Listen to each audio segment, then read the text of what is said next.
by making an opening statement. Well, we feel very fortunate to be here in Providence and playing tomorrow afternoon against an outstanding Wichita State team. We're very familiar with Greg Marshall and the fantastic job he's done at Wichita State. Right now, according to Ken Palm statistics, they're the #1 defensive team in the country. And that obviously is something that we're going to have to address with our players as to how to attack them and how to score against their defense. Okay, do we have questions for Coach Larranaga? And please identify yourself and your media organization. Hey, Coach. Michelle Kaufman from the Miami Herald. Can you talk about Angel and VanVleet? How are they similar? How are they different? There's a lot of talk about the matchup. Obviously, it's a matchup of teams, but those two particular guards, how are they similar and different? I think they are very, very similar. It begins with the intangible qualities that both players have.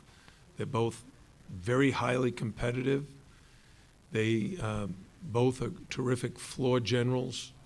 They both can shoot the three and distribute the ball.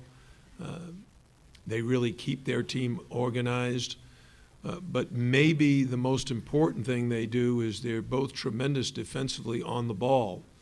So guarding each other is going to be a real challenge for both of them. Questions for Coach? Right here. Jim, it's the anniversary of the George Mason run. Did you look at please identify Paul yourself. Sonnentrop from the Wichita Eagle? 10th anniversary of Mason. Did you look at Wichita State in the bracket and kind of feel like this was, fitting to end up against these guys again? 10 years ago, we played Wichita State in the Sweet 16, so I really wish it were back in the Sweet 16, because that means we both won the second game on the weekend. One of the things that I think is very important for the fans to understand and the media to understand is that seeding at this point is meaningless. Wichita State was an 11 seed and had to play in the first four. And they very easily could have been a 2, 3, or 4 seed coming into this tournament had Fred not gotten injured. I think it's all about how you're playing now. And my team this year is very, very different than that George Mason team, and the Wichita State team is very, very different. These guys have players who have played in the Final Four. They have the two leading scorers in the NCAA tournament in VanVleet and Baker. So they've got a lot of experience. They've got very, very good teammates around them, and they've got a great culture. We have a question over here. Yeah, it's Chuck Culpepper from the Washington Post.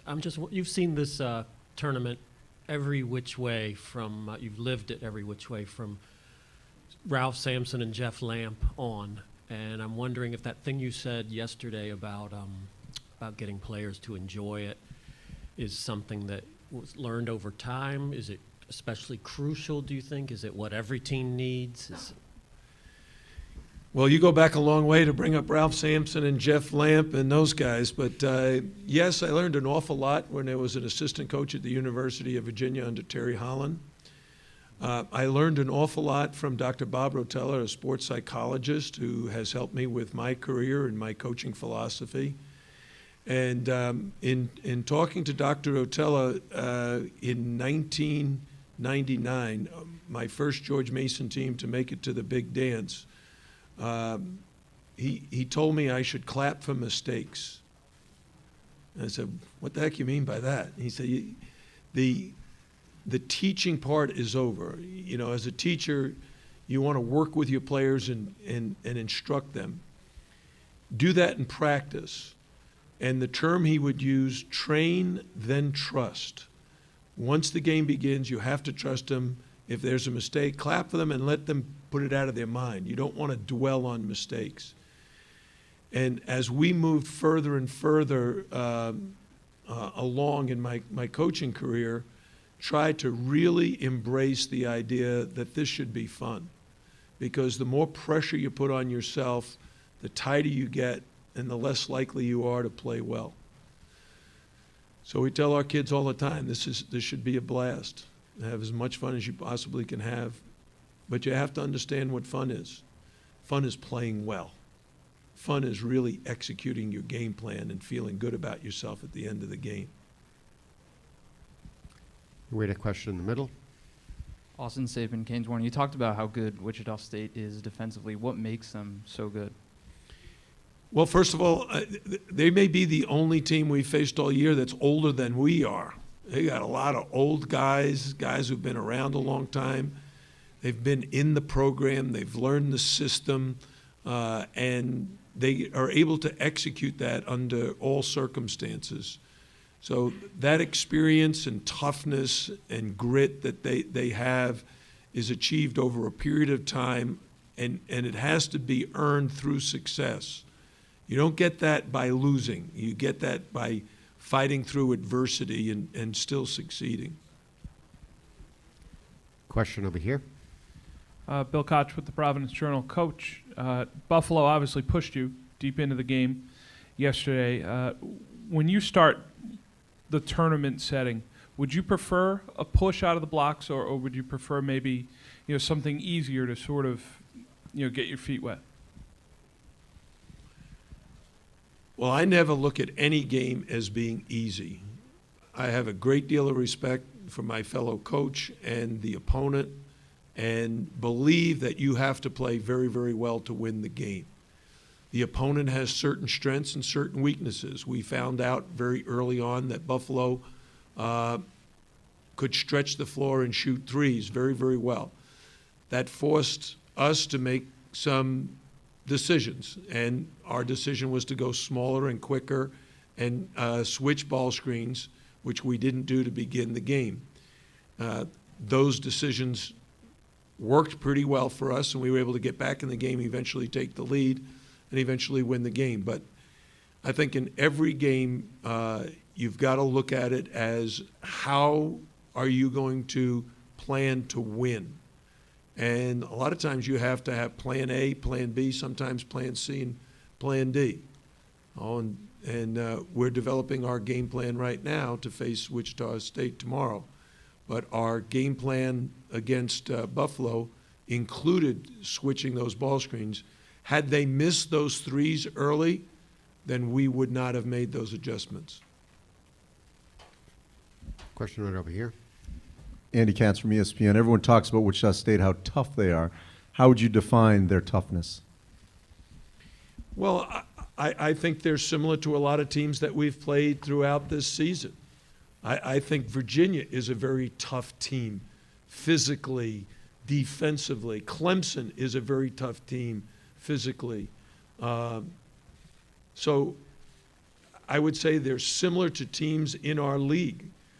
And because of that, I think it's very, very clear why they've been so successful. It doesn't matter what league you're in. It matters how good you are.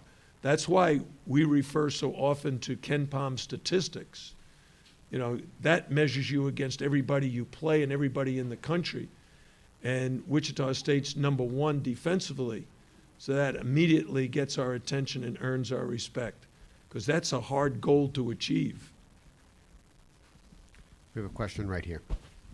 Jim Bob Lutz, Wichita Eagle. After the game last night, Sean Miller advised Fred VanVleet to never let anybody tell him he couldn't play in the NBA. What do you look at Baker and VanVleet, seniors whose actually their stock may have decreased the longer they've stayed at Wichita State, believe it or not? How does that work in your mind? Well, the question really relates to, how does the NBA look at college players? And right now, the NBA scouts and the owners and general managers, presidents look at youth and potential as what they're looking for to build their teams with. I think there are some NBA teams that are younger than Wichita State. These guys have been around a long time. They're fifth-year seniors, and some of these NBA guys are 19 years old.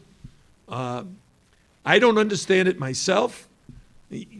I would much rather have a senior than a freshman.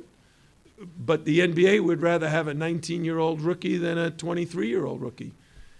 But that has nothing to do with how good you are. How good you are is how well you perform under game conditions. And those two kids can play against anybody, against the high major college teams or professional basketball players. Good is good, no matter what level you're at. More questions for Coach Larranaga, right here. Paul Solentrop, Wichita Eagle. Jim, so convincing your team that Wichita State is a 2, 3, or 4 seed kind of quality, how do you I go don't about? have to convince my players of anything. They watched. Well, it seems They to have watched been, the first half last night, and they were like, wow, those guys are really good. I mean, that's clear. It seems to be an issue for the first two opponents, but you think your guys will, Why? well, just translating Well, they what they looked at saw a on seed? film. You don't look at the seed and say someone's good. There's only 68 teams out of 350. I think all 68 teams have earned their way into the tournament. And the Missouri Valley Conference, under the leadership of Doug Elgin, has been a tremendous league since I've been following basketball. And over the last 10 years, when I was at George Mason and we were battling to get some national recognition, the first people I called was Doug and said, I want to play the best teams from your league. So we scheduled, Creighton and Wichita State. A very funny story. I called Dana Altman when he was at Creighton, and I said to him, hey, we need to play two very strong mid-major programs. And he said, no, we can't. I said, why not? And he said, because, George Mason, as good as you are, will not draw in Omaha. And I said, why? He said, well, we have 12,000 season ticket holders, and they want us to play a big-name, high-major type program. Well, eventually he couldn't find a high major to go to Creighton, so we ended up playing him. But we played him the year we went to the Final Four and the year after. And when we played him the year after, we had the third largest crowd in school history. So what I'm saying is people recognize good teams. And Wichita State and the Missouri Valley produced a lot of great teams over the years. And this Wichita State team is every bit as good as they were when they made it to the Final Four. More questions?